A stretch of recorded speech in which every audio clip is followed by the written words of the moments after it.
17 अक्टूबर को पंचकुला में शपथ ग्रहण समारोह होने जा रहा है, जिसके लेकर बीजेपी ने तमाम तैयारियां कर ली है। शायद बीजेपी चाहती है कि शपथ ग्रहण समारोह के जरिए आगामी जिन राज्यों में महाराष्ट्र, झारखंड और दिल्ली में जो चुनाव है उस पर भी असर पड़े। हमारे साथ राज्यसभा सांसद सुभाष बराला जी हैं।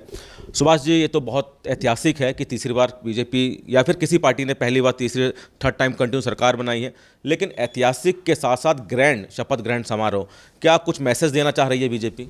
देखिए, निश्चित रूप में ये भारतीय लोकतंत्र के इतिहास में भी बहुत कम मौके ऐसे आए हैं, जहाँ भी आए हों भारतीय जनता पार्टी की सरकारें ज़्यादातर प्रदेशों में 3 या 3 से ज़्यादा बार रिपीट हुई हैं। लेकिन हरियाणा के इतिहास में ऐसा पहली बार हुआ है कि किसी भी पार्टी की सरकार लगातार तीसरी बार सत्ता में आई है। चुनाव के दौरान हम लोग कहते थे कि जैसे नरेंद्र मोदी जी ने एक रिकॉर्ड कायम किया है, नेहरू जी के बाद वो दूसरे ऐसे प्रधानमंत्री बने हैं जिन्होंने तीसरी बार शपथ ली है।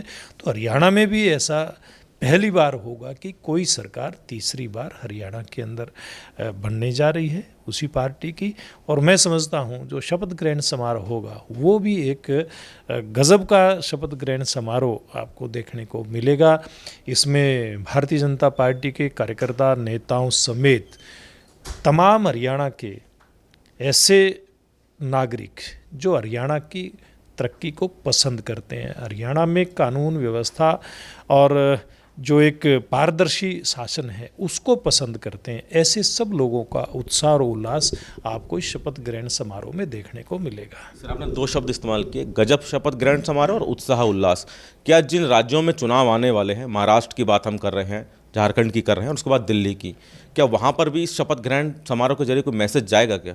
देखिए, निश्चित रूप से जब किसी प्रदेश में किसी भी पार्टी, ये तो भारतीय जनता पार्टी हमारी पार्टी ने ये कारनामा करके दिखाया है, किसी भी पार्टी को अगर इस प्रकार का मैंडेट मिलता है तो निश्चित रूप से उसके कार्यकर्ताओं के हौसले बुलंद होते हैं और जो उसके समर्थक होते हैं उनका जो विश्वास, आत्मविश्वास होता है वो निश्चित रूप से वो मजबूत होता है। और इस चुनाव ने भारतीय जनता पार्टी के पूरे देश भर के कार्यकर्ताओं को एक नया उत्साह और ऊर्जा देने का काम किया है।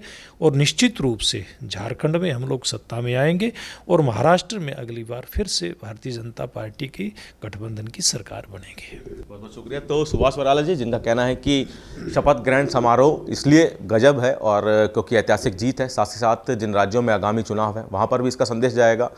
अमित शाह को ऑब्जर्वर बनाना अपने आप में बड़ी बात है, क्योंकि इनका कहना है कि काफ़ी मेहनत उन्होंने हरियाणा में चुनावों के लिए भी की है। कैमरामैन प्रियदर्शन के साथ दिल्ली से सूर्य समाचार के लिए विनय सिंह।